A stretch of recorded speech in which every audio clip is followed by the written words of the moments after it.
ننګرهار کې د سیمهیزو راډیوګانو دا مسؤلین د ځان او رسنیو خوندیتوب غواړي. کندوز کې په زهرا راډیو تر برید وروسته ننګرهار کې د سیمهیزو راډیوګانو مسؤلینو هم په خپلو راډیوګانو د ورته بریدونو تر سره کېدو ویره لري، خو د وسلوالو خواو سره له عامه خلکو هم غوښتنه کوي چې رسنۍ د بېطرفه او ټولو اسلامي او کلتوري ارزښتونو ته د درناوي کوونکو رسنیو په توګه وپېژني، هغه څه چې دوی ورته په خپلو نشراتو کې د پام کولو ټټر وهي.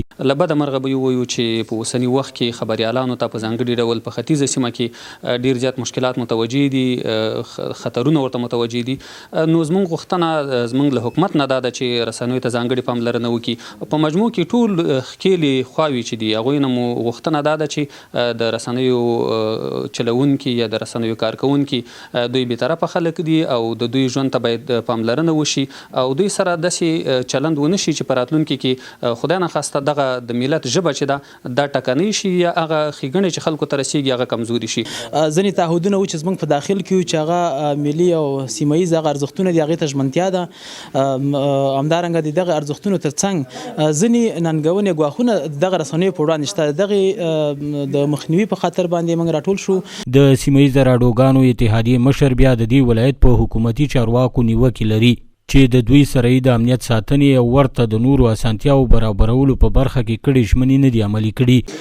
دولت که څه هم بار باندې دغه ژمنې کړي دي، ویلي دي چې د خبریالانو یا ژورنالستانو په ټوله کې د رسنیو په وړاندې باندې دوی خپل مسؤلیت رسالت به ادا کړی وي، د دوی خبره ده، خو په ټوله کې دوی نه ده عملي کړی. خو ولایتي چارواکي نیوکه ردوي، وایي د رسنیو او کارکوونکو امنیت ساتنې ته یې پام شته، خو د رسنیو له مسؤلینو یې غوښتنه وکړه چې په خپلو نشراتو کې دي د اسلامي ټولنیزو او کلتوري ارزښتونو ته درناوی وکړي.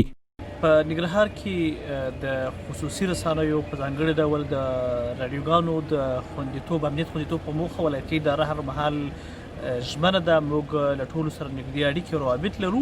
هغه مهال چې دوی ته ستونزه پیدا شوې هغې په امنیتي برخه کې ده که په نورو برخو کې دي موږ رسیدګي کړې ده.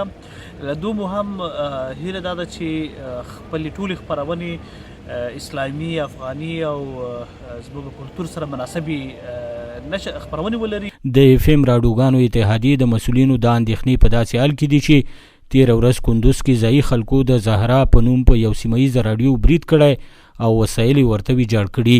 سباون ساحل، روحي نیوز، جلال آباد.